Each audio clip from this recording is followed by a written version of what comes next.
I was adopted as an infant at the age of 5 weeks in Los Angeles, California. I was raised in a home with one other adopted sibling who was younger than I. It was such a toxic, abusive home. And when I say abusive, I'm covering everything: emotional, mental, physical, sexual, everything. I was 6 years old when it first started happening to me by my adoptive dad. That went on till I was about 12.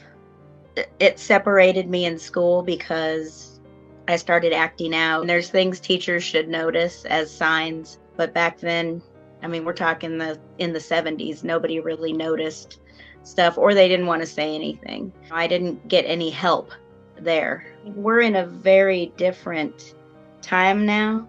I think people were truly afraid to speak up. Now I feel like these days people aren't as afraid to speak up. Children, a lot of times they'll say, oh, they're acting out, or they just say, oh, they have ADHD. They'll put some diagnosis on it, when getting to the core of the problem is there may be something going on at home. Anybody can come pick up their kid at school and act like a perfect parent.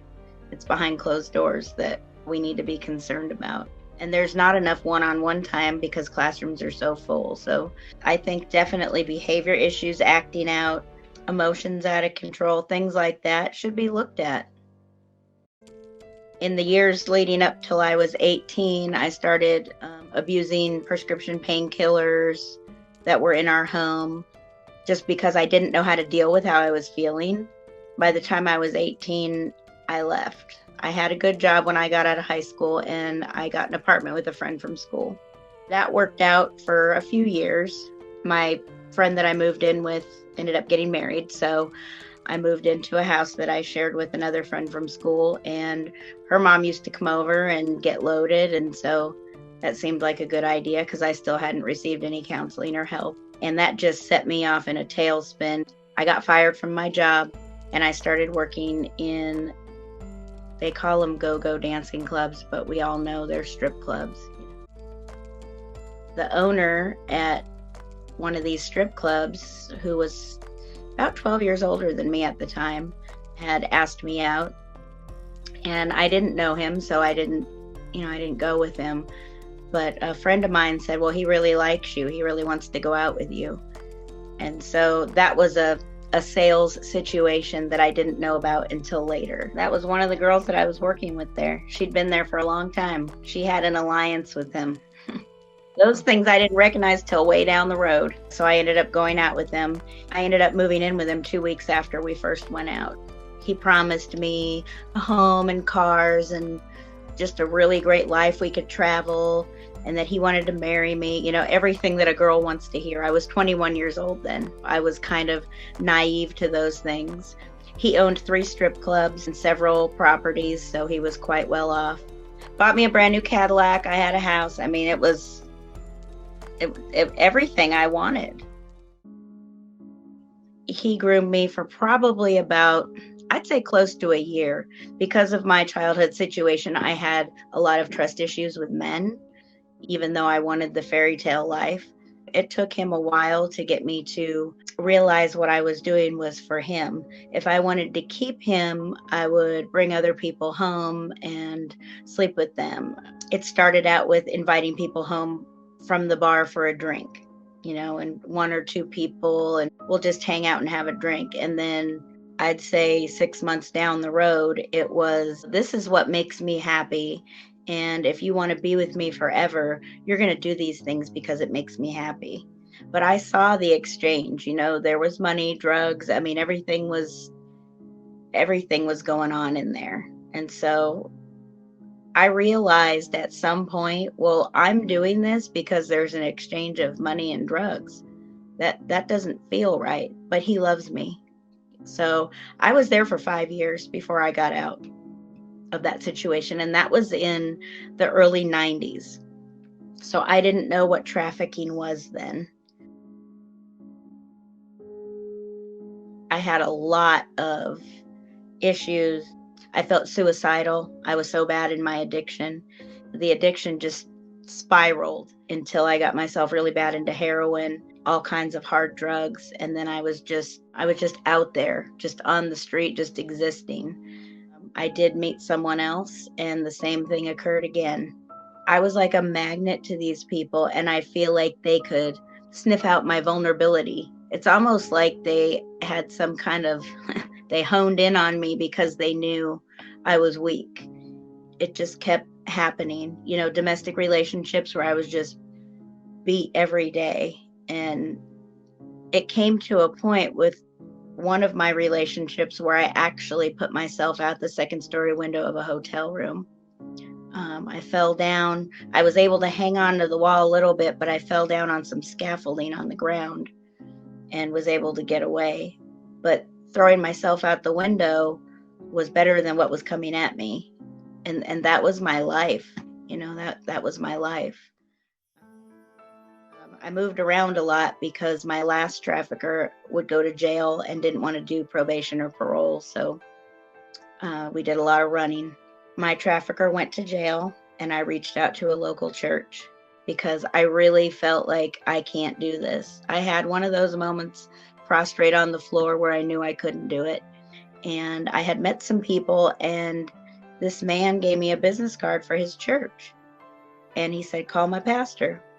And I did. And they came and they set me up with some time at an extended stay. And I had just gotten a job where I was walking to and from work. I mean, I had nothing. So, being stripped to nothing, you're grateful for where you're starting.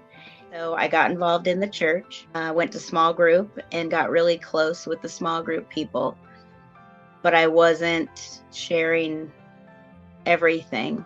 A lot of these people, in the South, they grew up in church. They didn't have homes like I did. So I was very reserved. And I'd say a few months down the road, I got a knock at the door one night, and my trafficker had got released from jail. I didn't know what to do. And so I was so scared. I got in that situation again. I'd say it lasted for about 6 months. The people from that church never stopped praying for me. They would come into my work and be like, you know what? Are you okay? We're praying for you. How are you doing? How can we help you? I've never experienced that before. And so I planned my escape. I made a reservation to another motel across town. I called one of the ladies from my small group. I said, look, next week I'm going to slip out the back door at lunchtime of my work. Can you be parked out there and get me out of here? And she's like, yes, I will help you. So she went to the small group that night and she told everybody. And next thing I know, there's 4 or 5 people out there waiting for me to help me. People that took the day off work to come and be there and brought their husband and son, who are these big old guys, just, to be protective over me. And we went, and on the way there, I changed my phone number. I changed my PIN number. I mean, I did everything I knew to do, and I got away. And these people, I still attend this church to this day. These people just, the time, the finances, the love that they shared.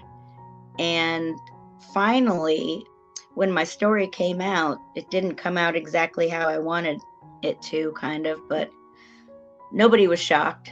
They just loved me for who I was, and they helped me get some trauma counseling. I think that was the biggest blessing, is they knew of a Christian counselor. This woman was amazing. And I went through 2.5 years of trauma therapy that the church helped me pay for. And so it was just an amazing blessing. I am now the social media administrator for my church, where I write daily devotionals. I've shared my testimony there a few times. I just feel like God has prompted me to take all that trauma to bring awareness and to reach those who are still out there, especially those who grew up in abusive homes, which is, it seems like it's so common now and such an epidemic, that I feel that sent me right into the arms of my trafficker, because that's what I was used to. I don't know how we can stop that from happening, but I just know by sharing there is hope out there if you are watching this, because it's never too late to turn to Jesus. It's never too late to ask someone to help you. And it is never too late to be set free. That's what God is in the business of doing. He sets the captives free. So I pray that anyone out there that that needs help in that situation, that you will tell somebody. Don't be afraid to reach out and tell somebody. I began writing a devotional, and I'm tailoring it to reach human trafficking survivors. I just hope by sharing part of my story, my rescue, all of us need to be rescued. And whoever it is that's going to be your person, reach out to them and tell them the truth.